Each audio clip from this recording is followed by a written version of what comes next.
Welcome YouTube, and welcome back to all my Buster buddies. It's your big kahuna here, Brad, and this is Brad's Boredom Busters, your textile art channel. This is a channel where we have fun with fabric. And on this episode, we are going to continue with our 18-point mandala. Yes, the last episode, I showed you how to tie up a mandala. We did a liquid dye on that. And I appreciate everyone that stuck through that long video. I know it took 44 minutes out of your life that you'll never get back again, and I'm sorry. And I hope to make this video a lot shorter. Seeing we showed the details on how to tie it up in that episode, I'll kind of speed through it on this one, but I'll put a link at the end of this video to that video if you didn't watch it already. And I also am going to try a different camera angle so we can get up a little bit closer and see it, because it gets a little small and I know my hands kind of get in the way. So I'm going to try something a little bit different on this one. But the other thing we're going to do with this one, so as in the past with the other mandalas, we did the ice dye. So I'm going to tie up two shirts and we're going to ice dye both of them. One of them will ice dye flat. The next one will ice dye as an incline, because this also kind of reminds me of a regular incline fan fold shirt. And so I'm going to try both methods to see if there's much difference when they're finished. So we'll have a two reveal at the end of this video. All right, so what you're going to need for this project is a 100% cotton t-shirt. You're going to pre-wash that first, then soak it in soda ash solution for at least 20 minutes. Then take that and put it in your washer and spin out all the excess moisture, and then it'll be ready to be folded up. I've done that ahead of time. The other things you're going to need for this project, you're going to need a protractor to lay out the pattern, also a ruler to help lay it out as well, and you'll use a washable marker to do that. We're going to tie it up with sinew, so you need that. As I explained in the first video, binding clips are very helpful to help hold your folds together as you're working on it before you get anything tied up. And then on at least one of them, maybe both. Well, I know on the incline, after it's tied up, then I'm going to just kind of, I'll twist the rest of the body of the shirt up and then tie that off with kite string. And the one that I'm going to do flat, I may just scrunch that up and tie that off with rubber bands. And so that should be everything that we need for this project. So we could head over to the table and get this all tied up. I'll demonstrate one shirt, not both, in this video, so it doesn't take so long, but we'll show one and hopefully you can see it better, because I'm going to use a chest rig for my camera, and hopefully that gets you up close enough where you can see everything. So excuse me also, seeing it's attached to me, it may move around a little bit, but hopefully you'll have a better view in this video. All right, let's get to it.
Okay, Busters, so here is our 18-point Honeycomb Mandala shirt that we're going to incline ice dye.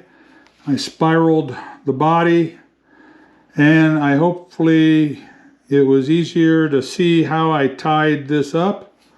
The funny thing is it always twists a little bit, but that's all right. You can usually just untwist it like that. Anyway, so yeah, like I say, I hope that was easier to watch.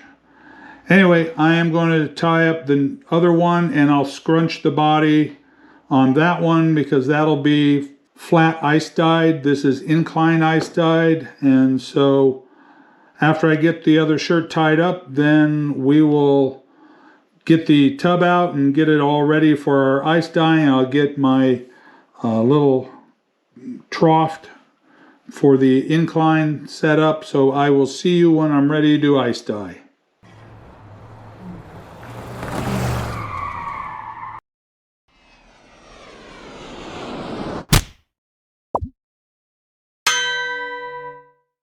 Okay, Busters, so here we are getting ready to ice dye our Honeycomb Mandala. So I'm all set up for the flat ice dye. Got my ice dam here after I put the dye on it. Got my clothespins to help hold it. And then I use these as just weights, and they're really handy. It's a Ziploc bag full of crushed English walnut. You get it actually at the pet store as desert bedding material for like lizards and spiders and whatever. But yeah, you get this material at your pet store, but it's nice and dense, but still soft and pliable, so you can shape it. Sometimes I've used it actually for filming as just like a sandbag weight to hold tripods down or anything like that. But yeah, it's real helpful. Anyway, so I am going to be ice dyeing both of these shirts with the exact same colors, because the whole idea of this project is to see the difference between a flat dye and an ice dye on this fold. And I am using what you would consider really primary colors and it's not as critical with the flat dyeing because you're not going to get the dye maybe running into each other and blending too much if you were using, say, secondary colors like purples and greens and oranges. But with the incline, these colors are going to run and blend into each other, and if you use primary colors and secondary colors, you can end up getting some really muddy colors, browns, grays. So I am staying with what is basically primary colors. So in your yellows, in your reds, in your blues, to dye both shirts. So let me go over the colors that I am going to be using. I'll be using, and these are all Dharma colors, bright yellow, daffodil, hot pink, dragon fruit, Chinese red, robin's egg blue, turquoise, and sapphire blue. All right, so I will start applying the dye, and then I'll get the ice dam on, and then we'll probably set up the incline, and I'll apply the dye. I'll apply the ice to both projects at the same time. All right, enjoy the music, and you can watch along.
Now a sprinkle of dry soda ash.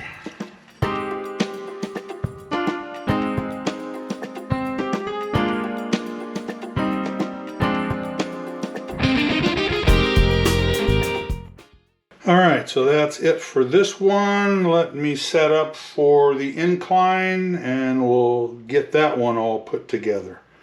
So give me a second and I'll be right back. Okay, Busters, so I've got the Honeycomb Mandala shirt that I want to incline all in its tray and it's ready to go. So I'm going to be applying the colors, at least to the Mandala part, in the same order that I did on the flat shirt. That way we can kind of compare the flat to the incline, see what kind of difference there is when they're finished. Okay, so let me go ahead and apply the dye, and then after I get the dye on, we'll put the I actually am going to put an ice dam around this just because this trough is so wide and this part is so narrow. All right, enjoy the music. I'll start putting the dye on.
Alright, so this is where the application of the dye is going to obviously have to differ from the flat one because that had a scrunched body. And this one, if you remember, we did just kind of a twist.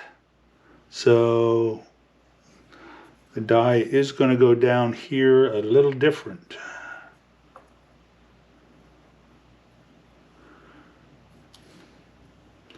And hopefully we have an interesting result to the body.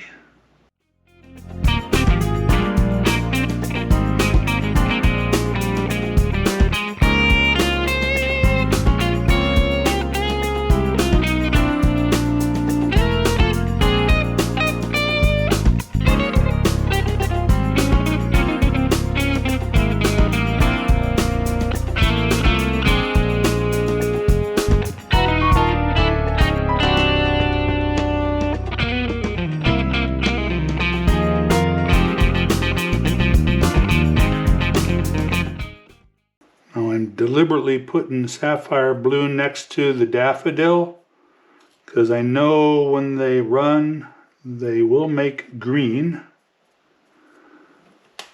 so hopefully that becomes interesting.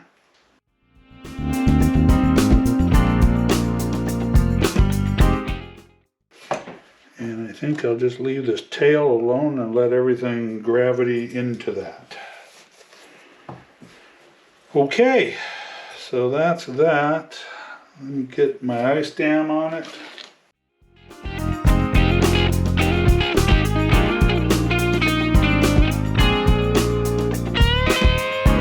And I got a couple of bags here for weight, just to hold this in.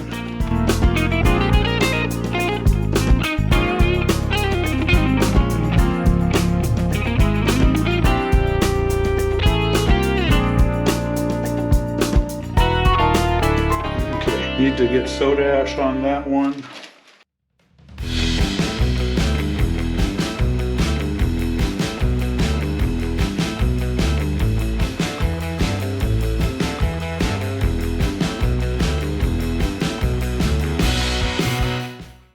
Okay, so that's ready for ice as well. So let me grab my ice. We'll apply the ice to both of these. This one in particular when it's flat. Then we'll incline it. I actually think I'm going to slide this down a little bit, because I know it's going to want to slide on its own. There we go. Okay, let me go grab my ice. I'll be right back.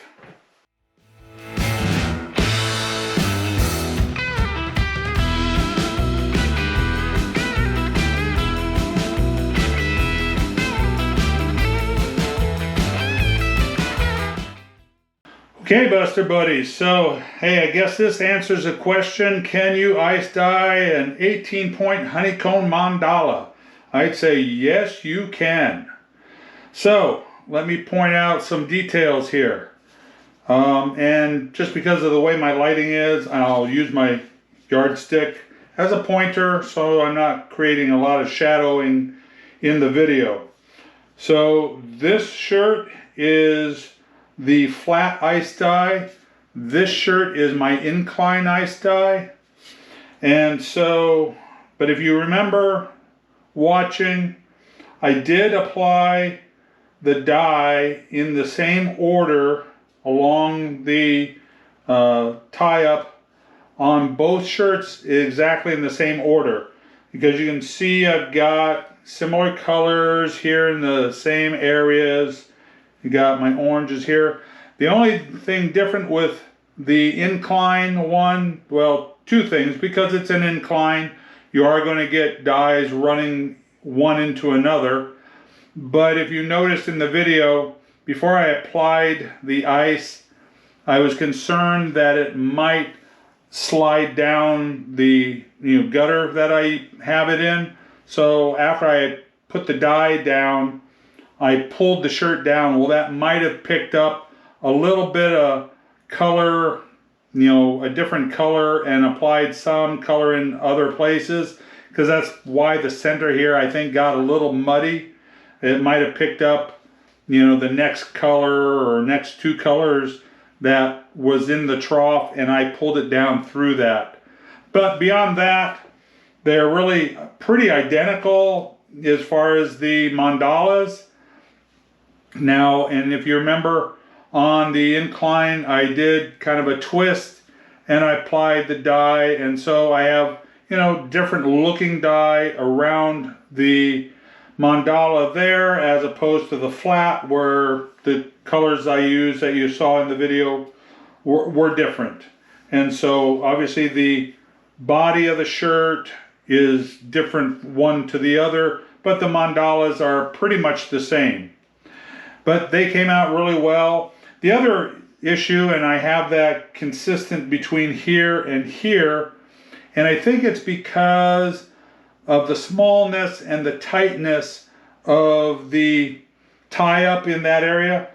There's not enough room to put a lot of dye over those little knotted areas. And so then also there's not enough surface to allow a lot of moisture to absorb into those areas. So that's why I've got some color but a lot of white area. But then as those knotted areas get larger and there's more ability to apply more dye and more ice, then I have much better saturation.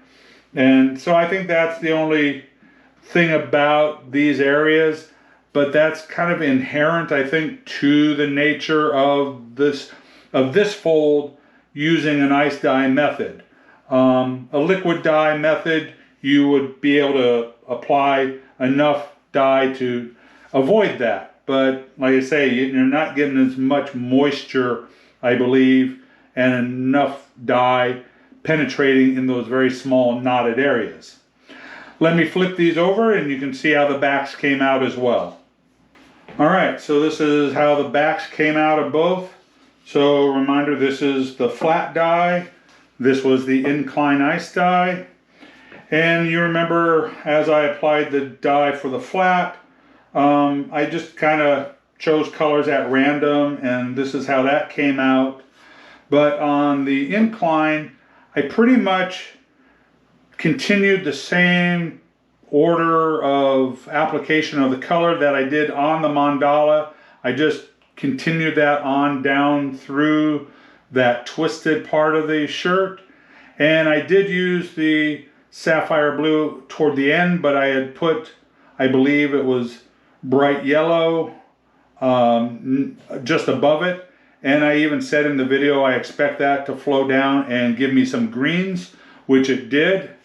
And you can see here also on the sides of the shirt, it transitioned into some greens as well. And that's why I used, like I said, what I called primary colors. Really, I just used blue, yellow, and red. And I knew, especially with the Incline, as the dye, absorbed into the shirt and flowed down, that it would give me secondary colors. That's why I chose not to use oranges, greens, and purples, because I knew if those blended together, I'd end up getting some browns. And so you can see I have a little hint of purple here where we got some of the either hot pink or dragon fruit flowing into it looks like probably the robin's egg blue. Anyway, and then you get some color splitting going on here with the flat dye, and so I got some very pale blues going on in the back here as well. But like I say, you get some blends along the transitions on the side. But overall, very happy with both projects. Hey, if you like this video, please give me a thumbs up on it. Hope you learned something new. Let's head over to the table and we'll do a sign off. All right, Busters, that project came out really cool. Hey, I hope you learned something new on this project.